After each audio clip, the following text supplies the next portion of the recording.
So we're kicking off March with a host of excellent games on Game Pass, and I for one cannot be more excited. I'm Sonny, your host at Xbox Central, and we start off with a game you might have missed in Dead Island 2. Now this landed over a week ago, and it was a huge surprise drop, and since its release about a year ago, this game's been pretty well loved by us gamers. Now the story here is a deadly virus has taken hold of the city of Los Angeles, and it's infected everyone, and now you're on a mission to find out what happened. But really, this franchise isn't really known for its story, but more of its brutal and visceral gameplay, and that's really truly where this game shines the brightest. Now in case you guys missed it, this did release on Game Pass on cloud and console. So one of our first games this March is Warhmmer 40k Boltgun, and this is an absolute blast of an FPS game that takes you back to the days of 90s classic action shooters, and it has this brutal and fast-paced gunplay of like Doom, but it's all set in a Warhammer 40k universe, and it really brings an exhilarating gameplay experience. Now here you play as a space marine tasked to fight the Chaos Space Marines and their evil allies, and for that you're going to have a whole range of lethal weapons at your disposal,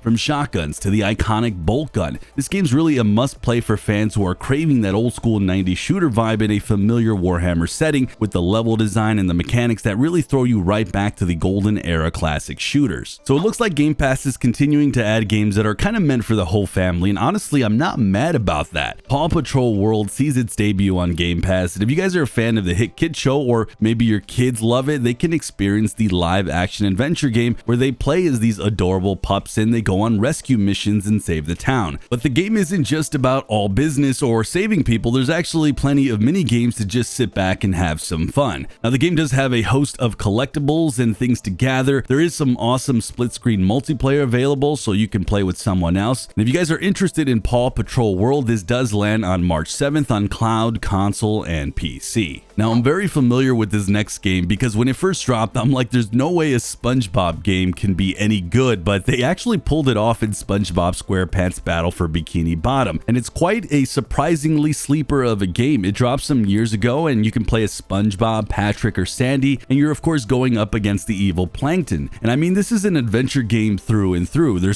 is quite a bit of platforming, but really where this game shines is really a lot of the really cool boss fights in this game. They're really unique and fun, and the gameplay is just itself purely fun wrapped in a SpongeBob package. I played a little bit myself, but I actually saw my little brother play this from start to finish, and he had an absolute blast. And it really is fun for anyone of all ages. It's definitely not just a kid game. This one is available on March 12th on cloud, console, and PC. Now another game that I've certainly played and enjoyed, and the winner of countless awards, and perhaps a game you've all heard of, in Control Ultimate Edition. This is a third-person action adventure game that puts you in the shoes of Jessie, a government agent trying to uncover the truth behind her past and the mysterious forces behind it. Now I'm not going to spoil the story, but there's really a lot happening here, and the story really keeps you engaged the whole way through, and it's just quality. But the gameplay too is pretty incredible, as you have these supernatural abilities that let you manipulate the environment, and it really gets intense and wild. The game is a great blend of storytelling with twists and turns, fun action combat, and some pretty gorgeous visuals, especially on Xbox. If you guys are interested, this arrives on March 13th on cloud, console, and PC. Now I'm going to admit I'm not as familiar with the No More Hero games or the franchise as some of you, but I know it's been very well loved over the years for its pretty unique aesthetic and gameplay. And here you play as a professional assassin named Travis Touchdown, which I have to say is about as cool as the name I think I've ever seen in a game. The game doesn't seem to take itself too serious, and there's a blend of comedy throughout as you play this assassin trying to stop this evil prince and his 9 underlings from taking over Earth, and you'll be slashing your way through some pretty fun combat in a big open world. For me, what looks the most fun though, and what will have me trying this out, is kind of like the flashy and over-the-top combat that does lead to some pretty big combos. And while the game has been loved, I did see that it can get a little repetitive at times with some stuff, but of course we'll judge that when it lands on Game Pass this March 14th on cloud, console, and PC. So we have the game MLB The Show 24 coming to Game Pass, and I'm probably going to be the most hyped for this game as the guy making this video than any of you guys, because I've actually poured hundreds of hours last year on 23 on my Xbox Series X with Road to the Show, and it's really a ton of fun taking a player from the minor leagues all the way to having a Hall of Fame worthy career. And yeah, I literally played that much, and a lot of more of the same good stuff continues with 24. This year promises 400 new animations,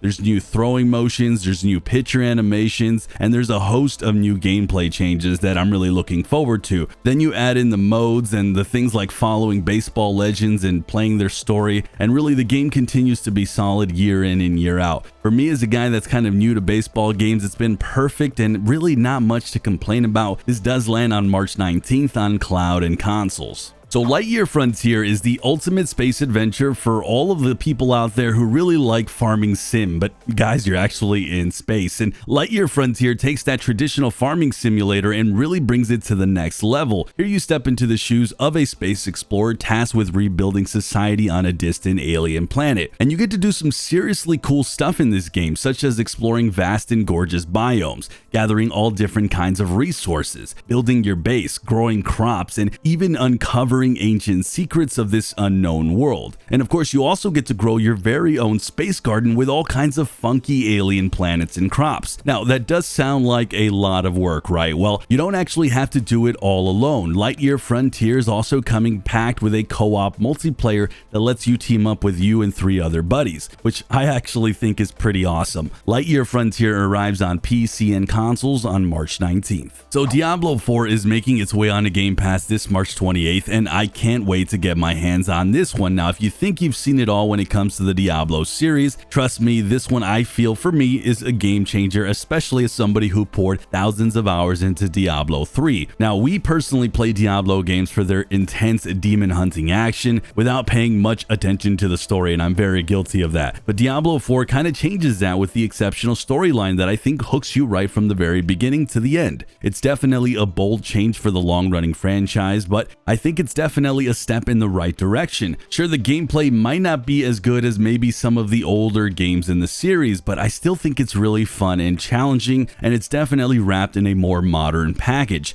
You still get to hunt demons with your wild magical spells or your classic sword swinging action, or just flat out turn into a bear and destroy things. Diablo 4 really does a great job of capturing that dark, ominous atmosphere that really helped make the franchise a fan favorite back in the day. This one does land on March 28th. So we have the game Open Roads. This is a promising story-driven adventure that takes you on a heartfelt journey following Tess and her mom, Opal, as they uncover family secrets and rediscover old memories while hitting the road. Now, unlike many other story-driven adventure games, Open Roads is less about making the right choice and more about experiencing the bond between Tess and her mom as they explore abandoned family properties, they sift through dusty old photos, and they just dive into the past together. And thanks to Open Roads' dialogue system, you also get to learn about the characters' backstories and develop their personality and shape their journeys in any way you want. It really is like reading a beautiful hand-drawn storybook where you actually get to control the narrative and the direction of your character's journey. Open Roads is set to drop on Game Pass for PC and consoles on March 28th. And as always, guys, a host of games are leaving Game Pass this March 15th. I have to say, even though it's only a few games, I think they're pretty good games, so I'm kind of sad to see them leave. You do get that discount though if you want to purchase them before they drop out of Game Pass. And if you guys want a huge list of upcoming Game Pass games this year that I think are insane coming,